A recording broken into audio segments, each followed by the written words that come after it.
most of his works and articles. He's an authority in a number of national and international problems. Particularly, we'll be talking today on the Kashmir problems, Punjab problems, Tibet, and Indo populations. He's traveled very widely all over the world, including the Middle East, a lot of the Muslim countries, studied them very, very in-depth. In 1990, when he achieved the age of 70, he quit politics. At this point, he's functioned as an adult statesman. That was one of the reasons we have him here. With all his experience, we need the guidance, what we can do as a statesman, as a writer.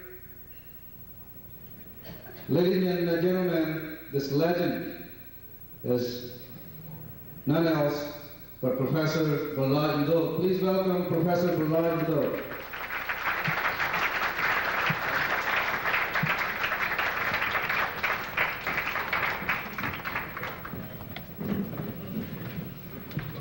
To be with you, brothers and sisters,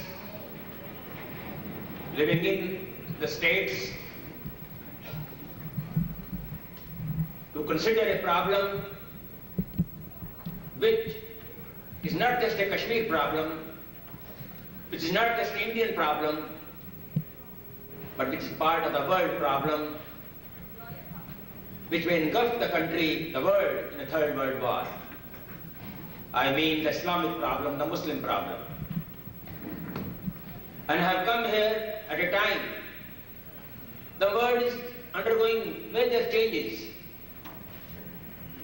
Soviet Union is gone. International situation is undergoing a sea change. In India, a new government has come. There is a growing realization in India that their past policies were wrong, and they must reorient their policies to suit the national and international situation. And there is a change in USA. A new president has taken the place of Mr. Bush. So I feel that is a time when we can not only put through our case, but also make an appeal to the American people, and particularly to the new American president, that let him give the country, his own country, and also the world a new lead. Today, USA is the one superpower. It has the capacity to influence the world events. And I would therefore appeal to Clinton, while I congratulate him on having won with a landslide majority as the new president of USA, I congratulate him.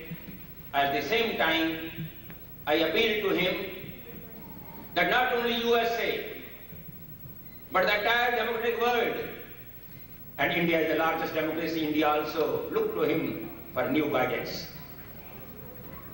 I was here in '64 as a guest of the American government when Kennedy was elected president. And the relations between India and America during the Kennedy regime were best. I do hope the Indo-American relations under Clinton will be better.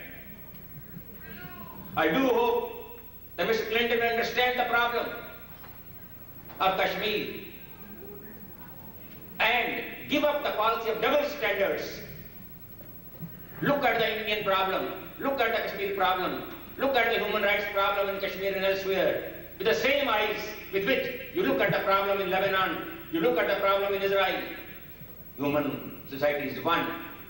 And therefore, I have come here with great hope from the new president, from the great people of America, and I have also come with great hope that the great Indian community, the Hindu community in USA, which though it is a small minority, but which has the capacity to influence the American opinion also to a good extent, that they will give a lead, not only to people here, but also they inspire the government of India to change its policies and act as the government of a great country, so that India too may be able to play its role of Jagat Guru in the days to come.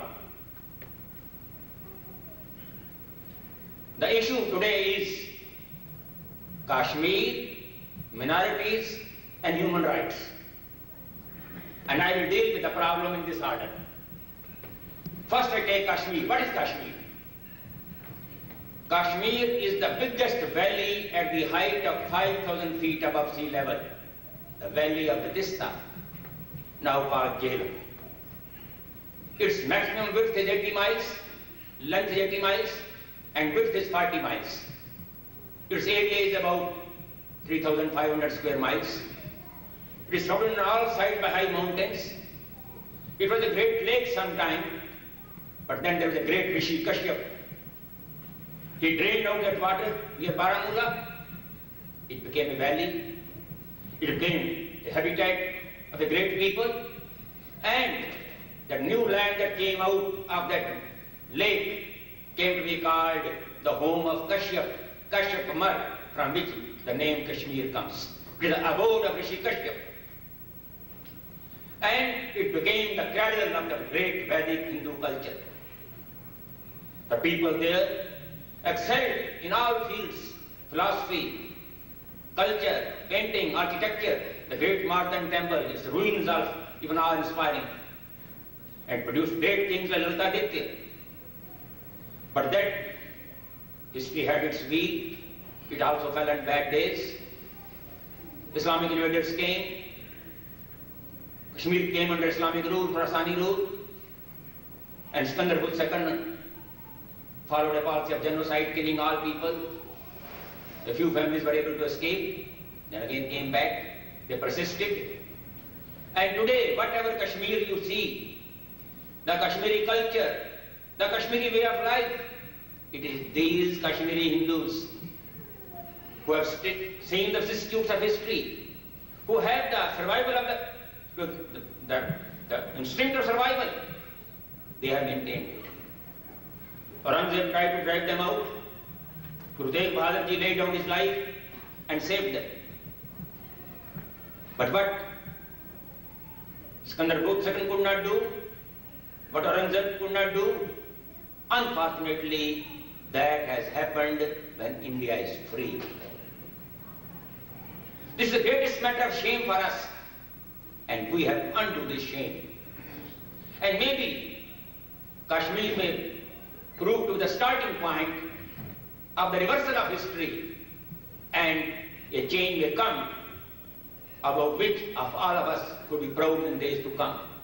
But for that, we'll have to work hard. This Kashmir Valley is surrounded from all sides by high mountains. It has its own language, Kashmiri language, which is part of the 8th schedule of Indian Constitution, the developed language.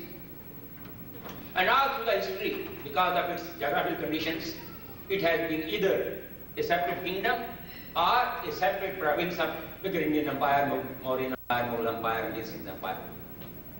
It has a distinct identity of its own within India. It came under the Sikh rule, Maharaja Ranjit Singh rule, and he made it a separate province of his kingdom. Then rose the Dogra power. Gulab Singh began his conquest from Jammu, his homeland, conquered Ladakh, conquered Baltistan, conquered Gilgit, and last he got Kashmir Valley in 1846. Kashmir was the last addition to the house that Gulab Singh built. The whole state that he built had an area of 84,471 square miles, of which the biggest part was Ladakh. The next bit was Jammu, then Asgar, Baltistan, then Gilgit, then western Nadi-speaking districts of Muzaffarabad, Mirpur and Punch, and in between was Kashmir Valley, a small area of 3,000 square miles, but the most populated, densely populated, and the most celebrated part of the great state, Jammu and Kashmir. Therefore, mind you,